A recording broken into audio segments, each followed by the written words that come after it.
আমাকে যারা ছাত্রলীগপন্থী অফিসার তারা ইচ্ছা মতো ফুটবলের মতো, আমি একটা ফুটবল ডিবি কার্যালয়, আমি একটা ফুটবল ছিলাম, এইটুকু আপনাদেরকে বলি। আমাকে তো বাঁচতে দিবেন, আমাকে বলছে পঙ্গু করে দিবে ইলিয়াস আলীর মতো। সুস্থ শরীর, এই যে দাগ এখনো এই শার্টিনও শুকায় নাই, এই এখনো শুকায় নাই। অনেকের কাছে মুসলেকা চায়, মুসলেকা যে বাইরে যেন রাজনীতি না করে। আর আমাকে বিশেষ করে আমি কেন নির্বাচনে গেলাম না, 12 কোটি টাকা আমার অফার দিয়েছে, স্বরাষ্ট্রমন্ত্রী বাসায় নিয়ে গেছে।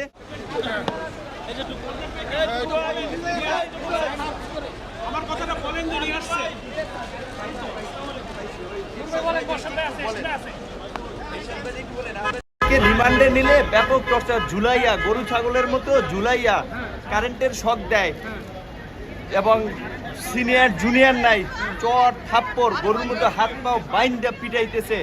বারবার রিমান্ডে নিলে আরো টর্চার করবে। আপনারা আইনগতভাবে বলেন, রিমান্ডে নিলে যে রিমান্ডের যে নির্দেশনা, যে একজন ম্যাজিস্ট্রেট রিমান্ডে একজন ম্যাজিস্ট্রেট যে উপস্থিত থাকা অবস্থায় যে কথা বলবে সেইভাবে ব্যবস্থা করতে, টর্চার করে সবাইকে ব্যাপক মাত্রায় যেন রাজনীতি না করে। অনেকের কাছে মুসলেকা চায়, মুসলেকা যে বাইরে যেন রাজনীতি না করে। আর আমাকে বিশেষ করে আমি কেন নির্বাচনে গেলাম না, 12 কোটি টাকা আমার অফার দিয়েছে, স্বরাষ্ট্রমন্ত্রী বাসায় নিয়ে গেছে, তারপর আমি কেন নির্বাচনে গেলাম না, শেখ হাসিনাকে নিয়ে গালিগালাজ করি, বক্তব্য দেই সরকারকে নিয়ে। এই কারণে আমাকে যারা ছাত্রলীগপন্থী অফিসার তারা ইচ্ছা মতো ফুটবলের মতো, আমি একটা ফুটবল ডিবি কার্যালয়, আমি একটা ফুটবল ছিলাম, এইটুকু আপনাদেরকে বলি।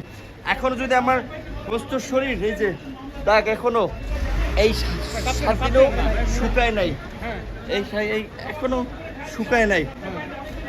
আপনারা একটু এইটা তো বলেন অন্তত, রিমান্ডে যে আমরা এই সরকারের পতন ছাড়া আমাদের বাঁচার এবং জাতির মুক্তির পথ নাই। সরকার পতন না হওয়া পর্যন্ত